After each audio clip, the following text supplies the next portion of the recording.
Christian, est-ce que tu pourrais nous retracer les grandes lignes de ton livre? Non, le livre s'appelle Éthique de l'existence post-capitaliste.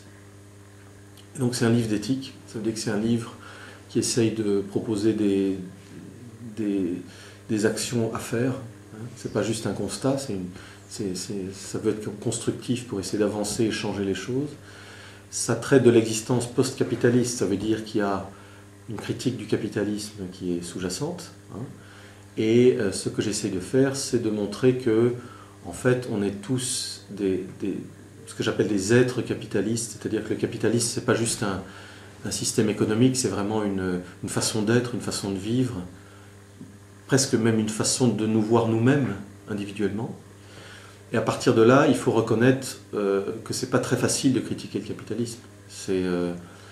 C'est difficile parce qu'on est tous partie prenante, et plus que jamais peut-être de nos jours, on est vraiment impliqué à fond dans le système, même quand on le critique en fait. Toute la difficulté, c'est qu'on est né, ceux d'entre nous qui ont moins de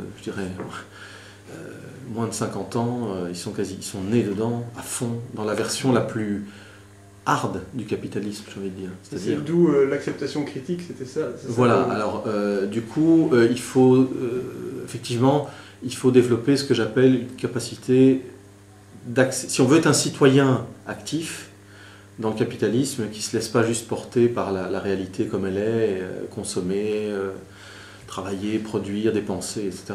Si on se pose des questions, on ne peut pas non plus faire comme si on n'était pas dedans. Et donc il faut développer une capacité particulière que moi j'appelle l'acceptation critique, effectivement, qui consiste à savoir qu'on est dedans, mais en même temps essayer d'élaborer, si possible, mais c'est souvent avec d'autres, on ne le fait pas tout seul, élaborer des stratégies de critique et de nouvelles actions à prendre pour essayer de déplacer progressivement la logique du système. On n'est plus à une époque de grande révolution, heureusement d'ailleurs. Quelque part, on est dans des démocraties qui se cherchent, mais du coup, il faut toujours des majorités, il faut des mouvements collectifs, il faut des citoyens actifs qui essayent de déplacer progressivement la logique. Et c'est pas la même chose que de faire exploser le système d'un coup. Donc il y a un rôle du politique important? Oui, moi je crois. C'est-à-dire qu'il faut d'un côté des citoyens actifs que j'appelle dans mon bouquin des militants existentiels. Ça veut dire quoi? Ça veut dire que c'est des gens qui militent, donc qui ne vont pas juste se lamenter, mais qui vont passer à l'acte. Et existentiels, pourquoi? Parce que ce sont des gens qui en général ont eu quelque chose dans leur vie qui a soit cassé un moment ou qui a changé fondamentalement dans leur existence, et qui se rendent compte que le système dans lequel ils ont joué répondait à des besoins profonds. Et donc ils vont essayer, en militant, de répondre à ces besoins autrement qu'en continuant à jouer dans le capitalisme. D'où l'idée de militant existentiel. Donc ça, il faut évidemment des citoyens de ce type-là. On l'est tous plus ou moins. Voilà. Je n'essaye pas de faire la leçon à quiconque. Je ne suis pas tellement non plus qualifié a priori pour l'être, mais on essaye tous de l'être un peu. Et puis il y a de l'autre côté effectivement le politique, qui a en fait assez peu de place dans les mouvements alternatifs aujourd'hui. Souvent il y a une grande méfiance à l'égard du politique, alors qu'en fait, s'il n'y a pas de mesures politiques qui sont prises pour changer fondamentalement la manière dont les revenus sont redistribués, la manière dont la monnaie est créée, il ne va pas y avoir beaucoup de possibilités pour des grands changements, quoi. Donc le politique a énormément d'importance, effectivement. Et alors peut-être pour revenir un peu au bouquin, oui. il y a une grande partie du bouquin qui parle sur le développement personnel et toute la partie spiritualité. Ouais. Comment est-ce qu'on peut résumer ça? Alors bon, là-dessus, la thèse du bouquin, c'est de dire il n'y aura pas de changement social, il n'y aura même pas de changement de renouveau du politique si les citoyens ne demandent pas des choses différentes. Or, pour demander des choses différentes, il faut avoir fait un travail sur soi pour se rendre compte que ce que le système nous propose, même quand on est successful dans le système, ça nous nourrit pas suffisamment. Donc il y a tout un travail en ce sens-là, spirituel, entre guillemets, de prise de conscience de nos failles, de nos manques et de la manière dont on essaye parfois de remplir ces failles et ces manques à travers le système. S'il n'y a pas cette prise de conscience-là, je pense que ça va être difficile. Par contre, je suis peut-être aujourd'hui, bon, le bouquin est sorti il y a à peu près 2 ans, je suis un peu moins, disons, enclin à mettre l'accent uniquement sur le spirituel. Parce que, bon, on est des êtres humains faillibles, et bizarrement, même quand on voit ce qu'on pourrait faire ou ce qu'on devrait faire, on a du mal à le faire quand on est dans un cadre qui ne nous y encourage pas. Et donc je pense que le travail politique, il est vraiment important, même quand on ne fait pas de travail spirituel sur soi. Je pense qu'il y a des gens pour lesquels d'ailleurs, faire du travail politique, militer, je sais pas, écrire dans la presse, interpeller les élus, etc., c'est presque un travail, c'est une sorte de travail spirituel. Même militer dans sa propre entreprise pour que certaines choses changent, etc. Pour moi, ça fait de plus en plus partie de ce que j'appelle le spirituel, mais au sens très large. J'ai pas tellement envie, peut-être moins qu'avant, de scinder entre le politique d'un côté, le spirituel de l'autre. Est-ce qu'il y a une conclusion au bouquin ou bien un point d'arrêt ou... Oui, le bouquin, en fait, ce qu'il essaye de faire, c'est présenter un schéma possible de changement. C'est-à-dire, je propose une série de grands principes qui régissent aujourd'hui la société et l'économie, ce que j'appelle les axiomes du capitalisme régnant. Je montre que ces axiomes, en fait, ils contiennent une vérité cachée, quelque chose je veux dire, le capitalisme, il n'est pas là pour rien, donc il a un but, et nous l'avons accepté, et en fait, il témoigne de ce que nous cherchons, la liberté. Mais le problème, c'est qu'en fait, il nous promet la liberté, mais il ne nous la donne finalement pas.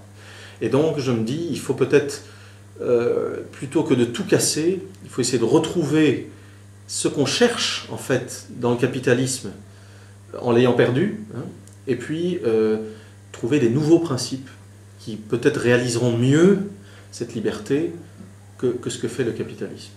Et donc, tout le bouquin est construit un peu autour de ça. Comment trouver, inventer des nouveaux principes régulateurs pour une économie qui ne serait pas capitaliste, mais qui viserait la liberté des personnes. Moi, je ne suis pas un collectiviste, je ne suis pas favorable à des communautés fermées. Je pense que le travail politique et spirituel, il doit se faire par des collectifs, voire des communautés dans certains cas, mais qui ne doivent surtout pas être des sectes, qui ne doivent pas être fermées, qui ne doivent pas être violentes, qui ne doivent pas être... etc. Et donc j'essaye dans le bouquin de proposer une sorte de nouvelle démocratie sociale qui ne soit pas piégée par le capitalisme. Et le point d'aboutissement du bouquin, là où je trouve que le bouquin reste trop court, c'est sur vraiment les propositions politiques, c'est-à-dire qu'est-ce que... Alors je parle de 3 trucs, l'universalisation des revenus, la démocratisation profonde de l'économie et la simplicité au sens général dans la consommation. Mais bon, ça reste un peu trop général. Et bon, c'est à partir de là que j'ai continué à travailler depuis. Et j'ai un bouquin qui va sortir maintenant en septembre, qui s'appelle « L'homme économique et le sens de la vie », petit traité d'alter-économie. Et ce bouquin-là, il est plus court, il est plus lisible à mon avis, et coûte moins cher. Là-dedans, il y a tout un volet vraiment de discussion de certaines mesures politiques et économiques qui pourraient encourager vraiment une transition au-delà des principes du capitalisme vers des nouveaux principes. Et donc la recherche se poursuit d'une certaine manière. Et je ne suis pas le seul, hein, on a toute une série de gens qui travaillent sur cette notion de transition qui, dans le bouquin-là, dans Éthique de l'existence post-capitaliste, reste encore un peu en arrière-fond. Est-ce qu'il y a un réseau, par rapport à ton travail, est-ce qu'il y a un réseau de chercheurs en Belgique, à l'étranger aussi? Est-ce qu'il y a des pays qui sont plus avancés dans la réflexion? Est-ce qu'il y a déjà des choses qui ont été faites ou bien... Je pense qu'en Belgique, on est assez bien mis quand même. Je veux dire, il y a pas mal de réflexion qui a lieu. dans des lieux comme, bon, ça va faire de la pub mais c'est pas grave, hein, des lieux comme Etopia notamment.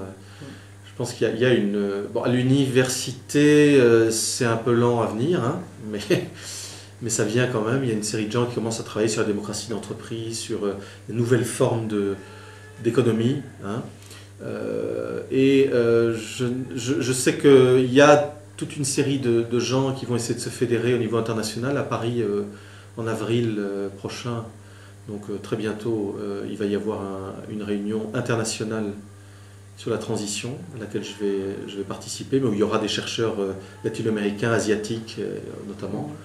Donc je crois vraiment que, même si ça reste encore petit par rapport à tous les gens qui continuent à parler de marché financier, de dette publique, d'efficacité, de compétitivité mondiale, etc. Bon, ça reste dominant, mais il y a quand même un embryon de plus en plus important de chercheurs qui essayent de se fédérer d'ailleurs avec des groupements citoyens en général.